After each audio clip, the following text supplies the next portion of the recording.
Hello everyone, welcome to my channel. मैं सुनील कुमार। आप पढ़ रहे हैं इरिगेशन इंजीनियरिंग। ये इरिगेशन इंजीनियरिंग का 13th नंबर लेक्चर है। लास्ट लेक्चर में आप पढ़े थे पार्ट्स ऑफ कैनाल। उसके बाद आप पढ़े थे different sketches of cross section of canal, जिसमें आप देखे थे canal in full cutting, canal in full filling, canal in partially cutting and partially filling. उसके बाद आप पढ़े थे classification of canal according to their alignment, कैसे कैसे वो बना हुआ है, जिसमें आप देखे थे रिज कैनाल और कंटूर कैनाल और साइड स्लोप कैनाल। और अब आप पढ़ेंगे कैनेडी थ्योरी। अगर आपको कोई प्रॉब्लम है, कोई चीज़ समझ में नहीं आ रही है, आप कमेंट करिए, उसको पूछिए और अपने डाउट को क्लियर करिए। आज हम पढ़ेंगे कैनेडी थ्योरी। और आप पीडीएफ के लिए हिंदी और इंग्लिश दोनों लैंग्वेज में मिल रहा है। आप टेलीग्राम को ज्वाइन करिए, वहाँ बिना किसी कास्ट के, without cost, free of cost है आपके लिए। और वहाँ पे आप आइए, वहाँ से ज्वाइन करिए और अपने आप के लिए पीडीएफ अवेलेबल हो रहा है आपको, और वहाँ से लीजिए और पढ़ाई करिए, ठीक है। और कोई दिक्कत हो रहा है, किसी चीज़ की आपको मटेरियल चाहिए, उसको बताइए, वो हम अवेलेबल कराने का प्रयास करेंगे। कुछ सब्जेक्ट के पेपर्स जो होते हैं, सेमेस्टर पेपर्स, वो भी अवेलेबल हो गए हैं, तो आप वहाँ पे आके उसको भी लेके अपना प्रैक्टिस कर सकते हैं। चलिए कैनेडी थ्योरी में देखते हैं। और वीडियो को लाइक करिएगा, शेयर करिएगा। शेयर करने से क्या होगा कि आपके फ्रेंड लोग भी देख पाएंगे, समझ पाएंगे, चीज़ों को अच्छे से समझ पाएंगे। तो इसलिए अपने फ्रेंड के साथ शेयर करिए, सब्सक्राइब करिए, और सब्सक्राइब करने के बाद बेल आइकन को प्रेस करिए, जिससे कि आपको नोटिफिकेशन मिलती रहे, अलग अलग इन्फॉर्मेशन जो भी आती रहेंगी, जो भी लेक्चर आएंगे उन सब चीज़ों के। चलिए देखते हैं कैनेडी थ्योरी। कैनेडी थ्योरी क्या है, ये कब होता, किस चीज़ के लिए है, ये अर्थन कैनाल के लिए है। ये है, एक होता है आपका लाइन कैनाल, एक होता है अनलाइन कैनाल। लाइन कैनाल और अनलाइन कैनाल, तो अनलाइन कैनाल को ही बोलते हैं earthen canal. EARTHEN, earthen canal, ठीक है। तो इसके अंदर हम देखते हैं कैनेडी थ्योरी। कैनेडी थ्योरी क्या है कि पंजाब में, जो कि अब पाकिस्तान में होता है, इस समय पाकिस्तान में है, पंजाब में, जो पाकिस्तान में है, आरजे कैनेडी एक मतलब कि इन्वेस्टिगेशन किए थे। ये आरजे कैनेडी ये क्या बताए थे कि इस थ्योरी में क्या बताए थे, the silt carried by flowing water in a channel is kept in suspension by the vertical component of eddy current which is formed over the entire bed. अभी बताते हैं इसको अच्छे से। Width of the channel and the suspended silt rises up gently towards the surface. इसका मतलब ये कह रहे हैं कि जो क्रिटिकल वेलोसिटी होगी, critical velocity in a channel, ध्यान से सुनिए, critical velocity in a channel as the mean velocity पूरे सेक्शन में, अक्रॉस द सेक्शन की बात कर रहे हैं, which will just keep channel free from silting and scoring and related to it the depth of flow by the equation, जो ये equation बनाए होंगे उसको। तो ये कह रहे हैं जो आपका वाटर फ्लो हो रहा है, ध्यान से सुनिए, अब ये कह रहे हैं जो भी आपका वाटर फ्लो हो रहा है, ठीक है, वो सिल्ट को लेके आ रहा है। अगर silt by flowing water in channel is kept suspension by the critical component of eddy current. अभी देखते हैं ईडी करंट क्या होते हैं। Eddy force, eddy current which is formed over the entire bed width. ये देखिए, अगर आपका क्या है, चैनल है, ये कनाल है, ठीक है, ये अगर कनाल है, यहाँ पे कनाल आपका कनेडियम क्या है, ये क्या एजम्पशन की, ये ट्रेपेजॉइडल होगा हमेशा, ट्रेपेजॉइडल होगा हमेशा, ठीक है, ट्रेपेजॉइडल होगा। तो इसमें देखते हैं, ये है कनाल है। तो जो ईडी करंट जनरेट होगा, जो आपका सिल्ट वगैरह आके यहाँ पर रहेगा, ऐसे ऐसे वाटर फ्लो हो रहा है, अगर ऐसे ऐसे वाटर फ्लो हो रहा है, ये 2D है, इसलिए आप इसको ध्यान से समझिएगा। 3D में आप अच्छे से समझ लेते हैं, या फिर बोर्ड पे अच्छे से समझ लेते हैं। इस पर आप देखिए, ये वाटर ऊपर नहीं जा रहा है, ये वाटर आगे जा रहा है, यहाँ पे ये वाटर आगे जा रहा है, ठीक है। तो पीछे से आ रहा है, आगे तरफ जा रहा है, ये समझ लीजिए। तो क्या होगा कि यहाँ पे क्या होगा कि ये सिल्ट वगैरह यहाँ पे इकट्ठे हो जाएंगे, तो वहाँ से स्कोर आ जाएगा, स्कोरिंग डेप्थ जिसे आप बोलते हैं, जितनी हाइट तक रहेगा तो वो स्कोरिंग डेप्थ हो जाता है। तो ये जब इनको कैरी करके लाएगा, तो जो वर्टिकल कंपोनेंट एडी करंट का होगा, जो यहाँ पे जनरेट होगा, वाटर जो जनरेट होगा, जो वर्टिकल कंपोनेंट होगा, is formed over entire bed width, यहाँ से लेके यहाँ तक पूरे में ये फॉर्म करेगा। तो जो प्रेशर एग्जर्ट करेगा, जो प्रेशर लगाएगा, फोर्स ईडी फोर्स यहाँ से लगेगा, इसे बोलते हैं हम ईडी फोर्स। ठीक है, ईडी फोर्स, इसे हम ईडी फोर्स बोल देते हैं। तो वही चीज़ें कर रहे हैं कि vertical component of eddy current which is formed over the entire bed width of channel and suspension silt rises up gently towards the surface, वो सरफेस के ऊपर ऐसे राइज करने लगता है। ठीक है, और इसको दूसरे फॉर्म में ये भी कर सकते हैं, define as the critical velocity in a channel as the mean velocity. जो क्रिटिकल वेलोसिटी होगा उसको हम मान लेते हैं वो mean velocity across the section, पूरे सेक्शन में, which will just channel free from silting and scouring and related it to the depth of flow by equation. उस इक्वेशन के अकॉर्डिंग इसको हम मान लेते हैं कि वो फ्री फ्रॉम कर देगा, मतलब जो सिल्ट होगा उसको हटा देगा उस क्रिटिकल वेलोसिटी के साथ अगर फ्लो होगा तो वही हम इसमें मेजर करते हैं। इसमें कर रहे हैं द फॉलोइंग एजम्पशन, ये कुछ एजम्पशन किए थे, कुछ ये एजम्पशन किए थे, उसी के बेस पे ये थ्योरी दिए हैं। क्या किए थे, जो ईडी करंट डेवलप होगा वो due to roughness of the bed, जो रफनेस आएगा, जो फ्रिक्शन आएगा, उसकी वजह से ईडी करंट जनरेट होगा, ये कह रहे हैं। ठीक है, ये होता है, इसमें क्या होता है, due to roughness of the bed, इसका मतलब उसमें जो फ्रिक्शन जनरेट होता है उसकी वजह से ईडी करंट डेवलप होगा। The quality of suspension silt is proportional to bed width, पूरे बेड विड्थ पे सिल्ट जनरेट होगा, सिल्ट मतलब कि इकट्ठा हो जाएगा, सिल्ट आएगा। It is applicable to those channel which are flowing through the bed consisting of sandy silt और same grade silts as in upper Bari Doab canal system. इसको आप याद रखिएगा, UBDC, UBDC, अपर बारी डोब कैनाल, अपर बारी डोब कैनाल इसका नाम दिया गया है, इसी के बेस पे बनाया गया है, इसके लिए एप्लीकेबल होता है, सीधे सीधे ये याद रखिए। कह रहे हैं he stabilized the idea of critical velocity which will make the channel free from silting and scouring. अभी आप देखें तो ऊपर ना जो क्रिटिकल वेलोसिटी होगा, ये मतलब कि कह रहे हैं कि अगर हम कैनेडी कह रहे हैं कि अगर हम क्रिटिकल वेलोसिटी के साथ इसमें फ्लो कराएंगे वाटर को तो क्या करेगा, चैनल फ्री फ्रॉम कर देगा सिल्टिंग एंड स्कोरिंग से। ठीक है, आगे क्या है, फ्री फ्रॉम लॉन्ग ऑब्जर्वेशन, बहुत दिनों तक ये इसको ऑब्जर्व किए, इस पर रिसर्च किए, तो क्या ये एक रिलेशन स्टेबलाइज कर पाएंगे between the critical velocity and full supply depth, critical velocity and full supply depth, जिसका क्या है V0C इंटू D के पावर n।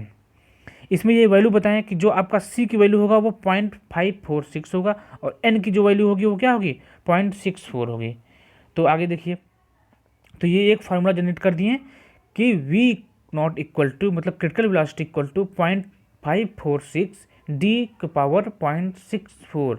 यहाँ पे कभी कभी आपको मिल जाएगा 0.55 भी मिल सकता है, जहाँ 0.54 है, तो इसमें कोई दिक्कत नहीं है। अगर 6 है तो उसको 5 लिख सकते हैं 4 के स्थान पे। फिर कुछ दिन बाद और रिसर्च किए, फिर ये क्या पाएँ, again realise that critical velocity was affected, जो क्रिटिकल वेलोसिटी है वो अफेक्ट हो रहा है, कैसे हो रहा है, ग्रेड ऑफ सिल्ट से। सो ही इंट्रोड्यूस, तब क्या किए, ये एक फैक्टर इंट्रोड्यूस किया जिसको आप स्मॉल m बोलेंगे, which is known as critical velocity ratio. ठीक है, तो V0 बराबर क्या हो जाएगा फार्मूला, 0.546 m इंटू D की पावर 0.64, D टू पावर 0.64, ये फार्मूला बन गया।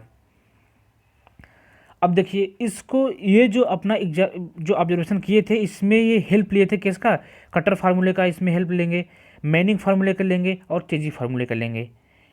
तो देखते हैं कटर फार्मूला क्या होता है, V equal to 1/n plus 23 plus 0.00155 upon S, फिर ये पूरे का upon 1 plus 23 plus 0.00155 S bracket में बस ये रहेगा, फिर उसके बाद into n upon root R, ये चीज़, अब पूरे का ब्रैकेट बंद इंटू रूट आर एस। ठीक है, ये फार्मूला है, इसको आप लोग याद कर लीजिएगा। अगर आता है इसका डेरिवेशन आएगा या फिर इसके केनेडिक के बारे में पूछ रहे हैं तो आपको इसको लिखना पड़ेगा। इसको लिखने से क्या होगा कि आपका फुल क्वेश्चन माना जाएगा, आंसर माना जाएगा। फिर उसके आगे देखिए मैनिंग फार्मूला क्या होता है, ये v बराबर 1/n r to power 2/3 s⁻²। ठीक है, ये है आपका Manning formula. Velocity of flow in 1 metre per second. Velocity v क्या है, वेलोसिटी ऑफ फ्लो है। r क्या है, हाइड्रोलिक मीन डेप्थ है। s क्या है, बेड स्लोप है। n क्या है, रुगोसिटी कोफिशिएंट है। n मैनिंग कोफिशिएंट कभी कभी बोलते हैं आप n को। चेजी फार्मूला, चेजी फार्मूला क्या होता है, फिर v बराबर c under root R S, v बराबर c under root R S, तो ये चीज़ है। c क्या है, constant depending upon the shape is surface, shape of surface, face of channel. कैसे सरफेस है चैनल का, कैसा फेस है चैनल का, उस पर डिपेंड करेगा क्या, c। And r and s have same meaning. तो अब जो r का पहले मीनिंग था वही s क्या है आपका, स्लोप है। r क्या है, हाइड्रोलिक मीन डेप्थ है। ठीक है, अब देखिए इसमें कुछ कमियां हैं, कैनेडी थ्योरी में कुछ कमियां हैं, कुछ ड्रॉबैक हैं, तो उसको हम क्या करेंगे, उसके बारे में पढ़ रहे हैं, फिर उसको हम दूर करते हैं। किससे दूर करते हैं, लेसी थ्योरी से। लेसी थ्योरी हम नेक्स्ट लेक्चर में देखेंगे। पहले हम देखते हैं इसके ड्रॉबैक क्या हैं, इसकी क्या कमियां हैं, कहाँ ये फेल हो रहा है। फेलर ऑफ कैनेडी थ्योरीज इसको ये कह सकते हैं। देखिए, the theory is limited to average regime channel only. ये कह रहे हैं ये limited to average regime channel only, मतलब कि ये केवल ट्रापेजोइडल चैनल के लिए ही एप्लीकेबल है।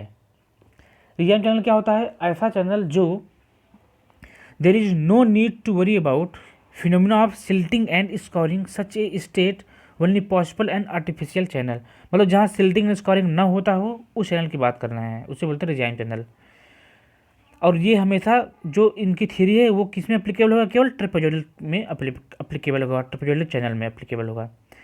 The ratio of B to D has no significance in this theory. Ratio of B upon D का कोई मतलब नहीं बता रहे हैं, इसका कोई महत्व नहीं बता रहे हैं इसका। ठीक है, इसमें कोई इसका यूज भी नहीं बता रहे हैं ये। और कह रहे हैं कि the design of channel is based on the trial and error method. ये किसके बेस्ड, किस पे बेस्ड है, ये ट्रायल एंड एरर मेथड पे। आप इसको ट्रायल करिए, उस पर बेस्ड रहेगा ये। एग्जैक्ट ऐसा नहीं है कि ये ही हो जाएगा, इस पर ट्रायल करना पड़ेगा आपको। Value of m was fixed arbitrary. m की जो वैल्यू है वो भी फिक्स है, हर केस में आपको फिक्स रखना पड़ेगा m की वैल्यू, तो ये भी थोड़े से इसका ड्रॉबैक है। Silt charge and silt rate are not considered. जो इसमें सिल्ट जनरेट हो रहा है, जो सिल्ट इसमें आ रहा है, उसको आप कंसिडर नहीं कर रहे हैं। There is no equation for determining the bed slope. Bed slope को निकालने के लिए, बेड स्लोप को फाइंड करने के लिए कोई इक्वेशन नहीं बता रहे हैं ये। It depends on cutter equation only. ये किस पे डिपेंड कर रहे हैं, कटर पे डिपेंड कर रहे हैं। अब इनका अपना खुद का कोई थ्योरी नहीं आया, इसमें कोई इक्वेशन नहीं बनाए ये बेड स्लोप के लिए, ये कटर के फार्मूलों को यूज़ कर रहे हैं, इसलिए ये भी इसका ड्रॉबैक है। नेक्स्ट है प्रॉब्लम। प्रॉब्लम में देखते हैं, प्रॉब्लम में जो भी आएगा इसमें, इस कैनेडी थ्योरी के से बेस्ड पे, तो आपको केवल फार्मूला बेस्ड रहेगा। तो इसको देखिए क्या कर रहे हैं, find the maximum discharge. Question दिया है, find the maximum discharge through an irrigation channel having the bed width 4 metre. Bed width कितना दिया है, 4 मीटर।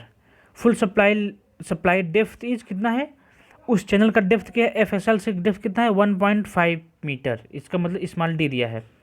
गिवन दैट n की वैल्यू दे दिए हैं 0.02, s स्लोप की वैल्यू दे दिए हैं 0.002, साइड स्लोप की वैल्यू है कितना, 1:1 साइड स्लोप है। Assume the reasonable data. जो आपको डेटा एज्यूम करना है उसको एज्यूम करिए, जो स्पेसिफाइड किया गया हो एज्यूम कर सकते हैं इफ़ नेसेसरी। ठीक है, comment whether the channel will be in scoring और सिल्टिंग। आप इसको बताइए कि ये जो चैनल होगा उसमें स्कोरिंग सिल्टिंग होगा कि नहीं होगा, उसके बारे में हमको पता करना है। ठीक है, आगे देखते हैं। क्वेश्चन में दिया था n की वैल्यू क्या है, 0.02। स्मॉल डी कितना था, स्मॉल डी था 1.5 मीटर। स्लोप क्या था आपका, 0.0002। ठीक है, ये स्लोप है। आपका चैनल कैसा बन सकता है, आपका चैनल ऐसे बनेगा, ऐसे होगा, ट्रापेजोइडल। ठीक है, तो जो ये बी है, फिर से देखिए, ये आपका सेक्शन है, ये आपका सेक्शन है ट्रापेजोइडल। जो बी कितना दिया, 4 मीटर दिया। 4 मीटर क्या है, यहाँ से यहाँ तक है, क्या है, 4 मीटर। डी क्या है आपका, स्मॉल डी ये है 1.5 मीटर। ठीक है, देखिए थे आगे देखते हैं। इसमें इसका निकालेगा क्रॉस सेक्शन एरिया निकालेंगे, चूँकि क्या है ये ट्रापेजोइडल है। ये आपका सेक्शन ऐसे है, ऐसे है, ऐसे है, ठीक है। ये नीचे 4 है ये डिस्टेंस, और यहाँ से लेके यहाँ तक 7 है ये डिस्टेंस। ये डिस्टेंस कितना है 1.5 है, ठीक है। अब एरिया कैसे निकालेंगे, एरिया ध्यान दीजिए, 4 + 7/2, 4 + 7/2 इंटू स्मॉल डी कितना है 1.5। तो इसको सॉल्व करेंगे क्या आ जाएगा 8.25 आ जाएगा आपका, 8.25 metre square, area metre square हो जाएगा। वेटेड पेरीमीटर, पेरीमीटर आप निकालेंगे क्या आ जाएगा 4 + 2 √ 1.5 स्क्वायर + 1.5 के स्क्वायर। इसको सॉल्व करेंगे क्या आ जाएगा 8.24 मीटर। वेटेड पेरीमीटर कितना आ जाएगा 8.24 मीटर आ गया। अब निकालेंगे आप hydraulic mean depth, R = A/P होता है। तो A/P के कितना हो जाएगा आपका, एरिया कितना है 8.25 और P कितना है 8.24, लगभग कितना गया 1 मीटर आ गया, ठीक। ये देखिए यहाँ पे डायग्राम बना हुआ है, ये चीज़ डायग्राम है आपका। 4 नीचे का बॉटम का विड्थ है, ऊपर टॉप विड्थ है, और ये डेप्थ 1.5 मीटर है, स्लोप 1.1 है। तो ये चीज़ है। अब देखिए अकॉर्डिंग टू मैनिंग फार्मूला, अब मैनिंग फार्मूला को यूज करेंगे, V = 1/n R⁻² 2/3 S⁻1/2। तो 1/n की वैल्यू क्या है 0.02। अब आप केवल वैल्यू पुट करना है इसमें, बस कुछ है नहीं, इसमें आपको वैल्यू पुट करना है। R की वैल्यू कितनी आई थी 1 आई थी, S की वैल्यू कितनी है 0.0002, तो R1 का पावर 2/3, इसके पावर 1/2, इसको आप सॉल्व करेंगे तो आ जाएगा 0.707 मीटर पर सेकेंड, ठीक है। आप जानते हैं डिस्चार्ज बराबर area into velocity, Q = A × V। इसको आप सॉल्व करिए, Q आपका निकालना है तो A कितना है 8.25, ऊपर A की वैल्यू है 8.25, V कितना आया है 0.707, इसको सॉल्व करेंगे कितना आ जाएगा 5.83 क्यूबिक मतलब मीटर क्यूब पर सेकेंड, मीटर क्यूब पर सेकेंड क्यूबिक होता है। अब आप यूज करेंगे कैनेडी का जो फॉर्मूला दिए थे क्रिटिकल वेलोसिटी का, उसको देखिए क्या कर रहे हैं, V0 = 0.546 × m, ये m है, m की वैल्यू कितना कर रहे हैं 1 ले लीजिए, m की वैल्यू दे रहे हैं 1, ठीक है ले लिए। अब ये क्या है आपका d है 1.5 × 0.64, ये आपका फार्मूले में वैल्यू पुट कर दिए, m = 1 रख दिए हैं, स्मॉल d या फिर कैपिटल D = 1.5 रख दिए हैं, ये वैल्यू पुट कर दिए हैं। अब इसको आप सॉल्व करेंगे तो क्या आ जाएगा V0 = 0.707 ये आया था। तो अब देखिए क्या करेंगे, for finding CVR critical velocity ratio the mean velocity bye चेजी formula is required. अब आपको चेजी फार्मूला की जरूरत पड़ गया। अब चेजी का C निकालिए आप कांस्टेंट, देखते हैं इसमें आप वैल्यू पुट करिए C = या इसमें आप वैल्यू पुट करेंगे, S की वैल्यू कितना है 0.0002 S की वैल्यू हो गया। फिर यहाँ पे आप 1/n रखेंगे, यहाँ पे आप रखेंगे फार्मूला, तो फार्मूला जब वैल्यू पुट करेंगे तो C = आ जाएगा 50। तो V = क्या होता है चेजी फार्मूला से C × √RS, तो यहाँ पे V = C की वैल्यू कितना है 50 है, √RS की वैल्यू कितना है, R की वैल्यू 1, S की वैल्यू 0.0002 है, इसको वैल्यू रखेंगे आपका ये वैल्यू आएगा V आ गया। तो क्रिटिकल वेलोसिटी रेशियो क्या हो जाएगा V/V0, V/V0 0.707/0.707, तो क्या हो गया 1 आ गया। CVR की वैल्यू कितनी आ गई 1 आ गई। इसका मतलब क्या हो गया, since LVR exactly 1 the channel is perfectly non scoring and non silting. इसका मतलब जो CVR की वैल्यू कितना है 1 आया, इसका मतलब ये हो गया कि ना उसमें स्कोरिंग हो रहा है ना उसमें सिल्टिंग है, वो free from scoring and silting है। ये आपका फार्मूला है, ये आपका क्वेश्चन निकलता है ऐसे। तो आपको स्टेप इसमें याद रखना है, फार्मूले याद रखने हैं, cutter equation, Manning equation, चेजी equation, 3 formula आपको याद रखना है, और कैनेडी इक्वेशन ये वाला कैनेडी का ये चीज़, ये आपको याद रहेगा 4 फार्मूला, तो आपको एग्जाम में अच्छा कर पाएंगे और ये क्वेश्चन को सॉल्व कर लेंगे। ये था आपका कैनेडी। नेक्स्ट क्लास में हम पढ़ेंगे लेसे थ्योरी। तो आप लोग लेक्चर को देखते रहिए, जो आप लोग नहीं देख रहे हैं पिछला उसको देख लीजिए, कोई कहीं प्रॉब्लम हो तो उसको पूछिए, और एग्ज़ाम के लिए अच्छे से तैयारी करिए। PDF के लिए आप टेलीग्राम को ज्वाइन करिए, वहाँ पे आपको सब कुछ प्रोवाइड किया जा रहा है, पेपर्स भी प्रोवाइड किए जा रहे हैं, इसलिए आप उसको ज्वाइन करिए और अच्छे से तैयारी करिए। लेक्चर को लाइक करिए, शेयर करिए, सब्सक्राइब करिए, सब्सक्राइब करके बेल आइकन प्रेस करिए, जिससे आपको नोटिफिकेशन मिलती रहे। और आने वाले टाइम में अभी कुछ दिन बाद हम कुछ और आपके लिए इन्फॉर्मेशन लेकर आएंगे। CITS क्या होता है, कैसे होता है, MI कैसे कर सकते हैं आप, और अप्रेंटिसशिप कैसे कर सकते हैं, ये सब चीज़ के बारे में अब अच्छे से आपको बताएंगे अलग अलग करके। ठीक है, देखते रहिए लेक्चर और अपना पढ़ाई करते रहिए। Thanks to everyone.